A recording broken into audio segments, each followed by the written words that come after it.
What is synchronicity and why is it important to me? Why am I speaking about it? So some people may know exactly what it is, or at least the meaning that I'm going to give you. And some people may not have any idea. It could mean different things, but in more of the kind of spiritual perspective of what I'm talking about, and energy and everything in this universe being connected, a synchronicity is like a very meaningful coincidence.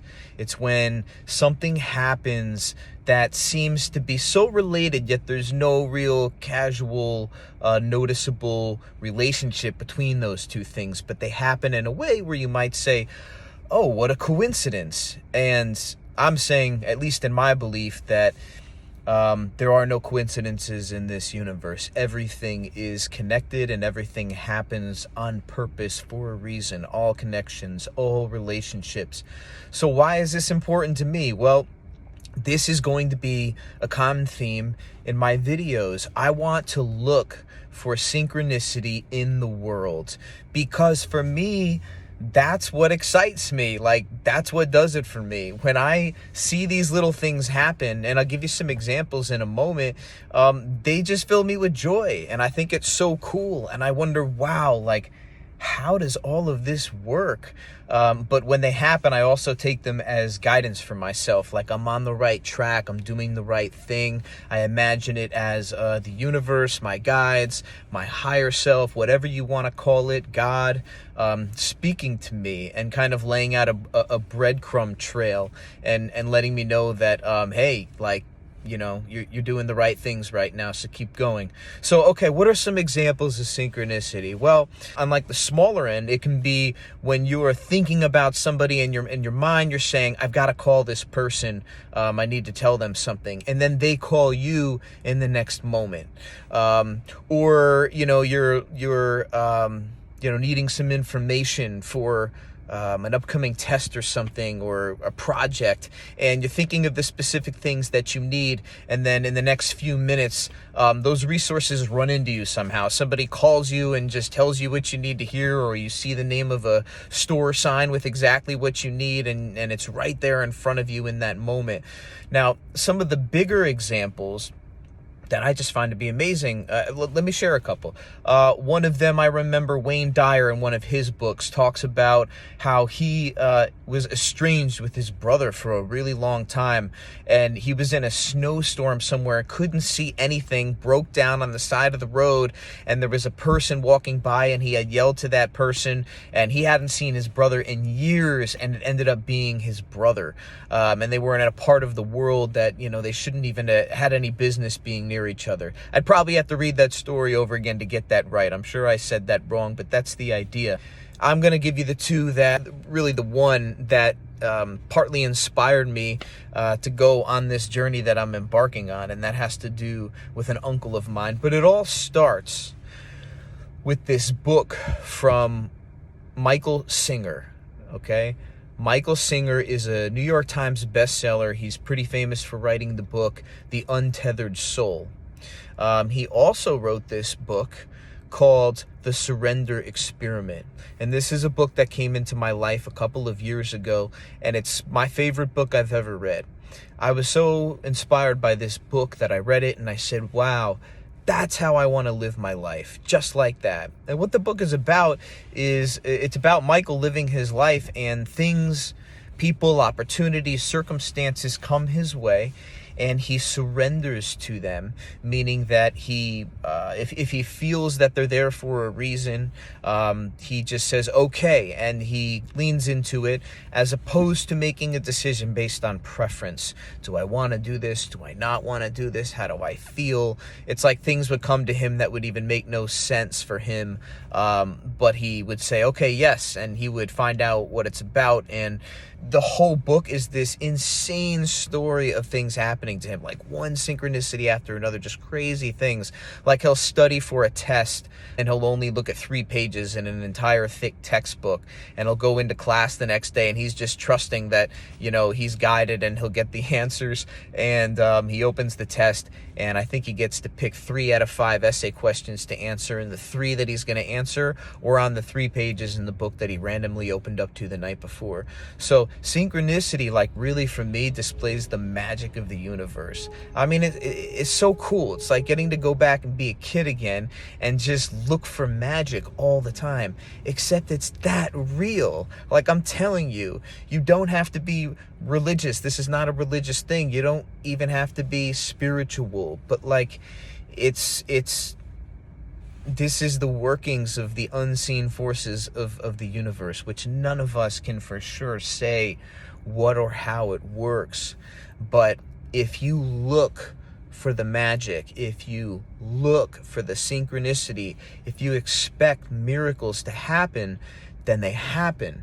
And it's incredible when they do, because it just makes life feel like something extraordinary that wasn't even previously accessible, if that makes sense. So here's the synchronicity that just knocked my socks off that happened for me, that I feel I have some exploring to do around, okay? So in that book, The Surrender Experiment by Michael Singer that I just shared, in the beginning of the book, Michael talks about a book that came into his life as a teenager. He's a teenager, I think it was in the 60s, maybe early 70s. And this book called The 3 Pillars of Zen comes into his life. His friend gives him this book. And this book is like a how-to about Zen Buddhism. It teaches you how to meditate. It was really one of the first American books about Zen Buddhism ever really written. And it came out, I think, around the 60s. So Michael's friend gives him this book, and he begins meditating. And he's got a whole chapter named after this book in the Surrender Experiment. It's called The Pillars of Zen, okay? So he talks about how he just went really deep with this meditation from this book, and then that's what really opened up his world to be led on this spiritual journey. He goes from, like, being a hippie in the woods and building a little meditation temple to running a $300 million software company, you know, because he accidentally walks into Radio Shack one day. Like, a paper he writes gets lost, a doctorate paper, somebody picks it up and publishes it. And it's like all this magic just keeps flowing in his life, right? All from this book, The 3 Pillars of Zen. So I'm listening to this audiobook, The Surrender Experiment, eating it up, and I write down The 3 Pillars of Zen. And I said, gotta look into this book, gotta find out what this is about. Like, he's really harping on this. It seems pretty interesting. So now I'm going to flip to my father and I. Like, whenever I go home to Connecticut, I live in Florida, and he and I talk many times. He always brings up this uncle that I have. It's his uncle, my great uncle, who is passed. And he always says that this guy was so interesting and he and I would have gotten along. He became a Zen Buddhist. He went to Japan for, I think, 10 years, maybe even 20 years, really cultivated himself and came back as a Zen Buddhist priest, right? And my dad's like, you guys would have loved each other. You both like this kind of stuff. He was a crazy guy, but one of the most interesting guys I ever knew.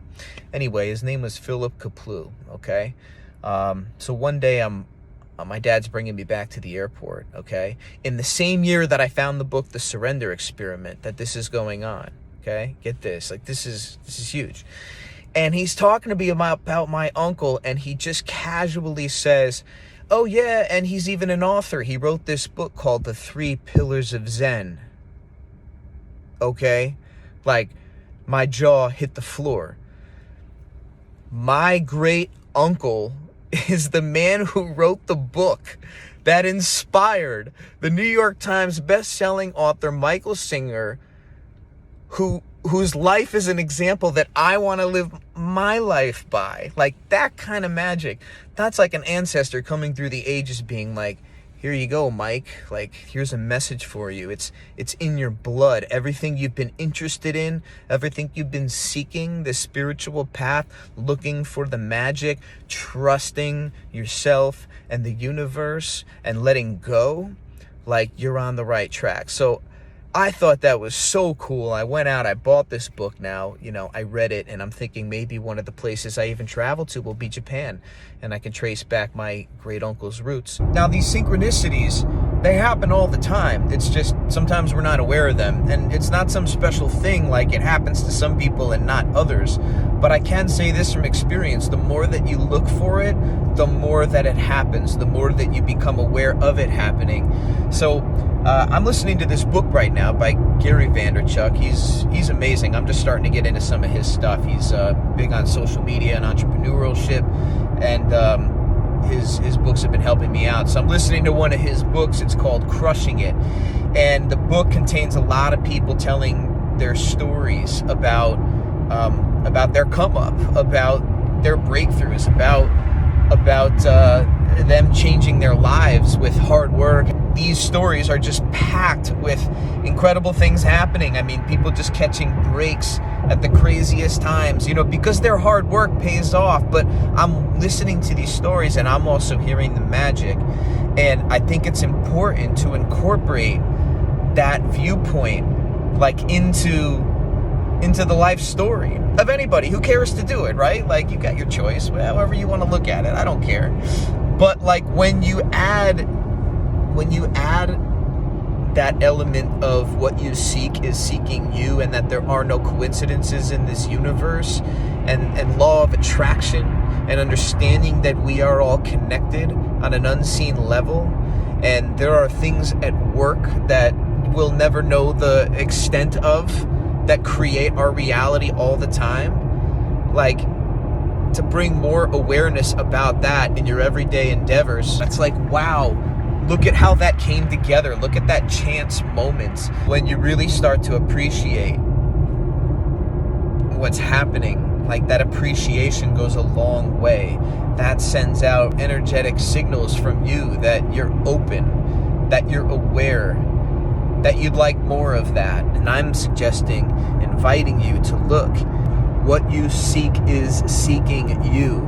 You are telling the universe exactly what you would like more of. If you're looking for joy and expecting joy, you'll experience more joy. If you're looking for scarcity, if you're expecting scarcity, if you think life is just randomly happening and it's another day in paradise or a same shit different day, then your reality will continue to look like that. So when we consciously create and ask for the magic to happen, then life begins to look magical. Come on, man. I want to go out into the world with my camera, and I want to put on display for inspiration my trust in this universe, to declare, to author synchronicities and magic to come to me, to create incredible stories and experiences, and so that I can show this to people in real time, that it does exist. And there is this beautiful way, if you haven't tapped into it yet, to look at your life, and it can look completely different. You can design it however you would like. So that's all I've got to say on that synchronicity. Have a good day, people.